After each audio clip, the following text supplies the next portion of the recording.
بسم اللہ الرحمن الرحیم۔ السلام علیکم ورحمۃ اللہ وبرکاتہ۔ دوستو، میں حکیم حافظ محمد اویس عباسی آپ کی خدمت میں حاضر ہوں۔ امید کرتا ہوں کہ آپ تمام دوست احباب بخیر و عافیت ہوں گے۔ اللہ تعالیٰ سب کو خیر و عافیت کے ساتھ رکھے۔ دوستو، آج میں جس موضوع پہ آپ کے ساتھ بات کروں گا وہ ہے خونی بواسیر۔ اس بارے میں بھی دوستوں نے ہمیں پرسنل میں رابطہ کیا اور پوچھا ہم سے۔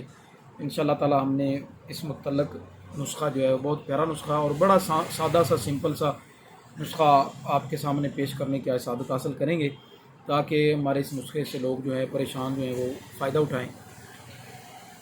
تو دوستوں، نسخہ کی طرف آنے سے پہلے آپ سے گزارش کی ہے ہمارے چینل کو سبسکرائب کریں، دوستوں کے ساتھ شیئر کریں، کمنٹ کریں، تاکہ مخلوق خدا جو ہے وہ ہماری ویڈیوز دیکھ کے فائدہ اٹھائیں۔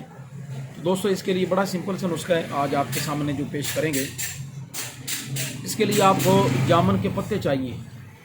یہ تقریباً ہر جگہ پہ ہی درخت یہ پایا جاتا ہے، ہو سکتا ہے کچھ علاقے ہوں جہاں پہ نہیں ہو۔ تو اس کے لیے آپ اس طرح کریں گے کہ جامن کے پتے جو ہیں وہ 7 گرام لیں گے، ان کا آپ وزن کر لیں گے۔ تو 7 گرام وہ آپ لے کے تو آپ کسی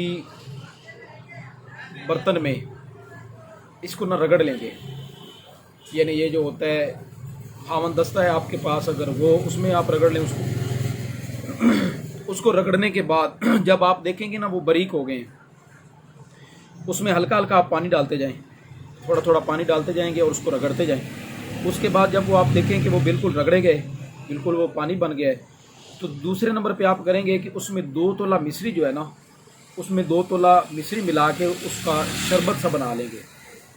تو وہ خونی بواسیر کا جو مریض ہے اس کو آپ وہ شربت جو ہے نا، وہ جامن کے پتوں والا شربت اور جس میں آپ نے مصری ملائی وہ شربت آپ اس کو پلا دیں، اس مریض کو۔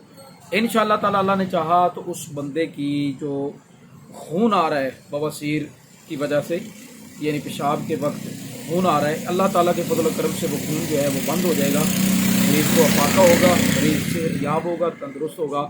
تو یہ بہترین نسخہ ہے جو آپ کے سامنے بالکل سادہ سا ہے، بآسانی جامن جو ہے وہ کسی بھی علاقے میں پائے جاتے ہیں، وہاں سے پتے توڑ کے تو آپ اس چیز کو استعمال کریں اور فائدہ اٹھائیں۔ السلام علیکم ورحمۃ اللہ وبرکاتہ۔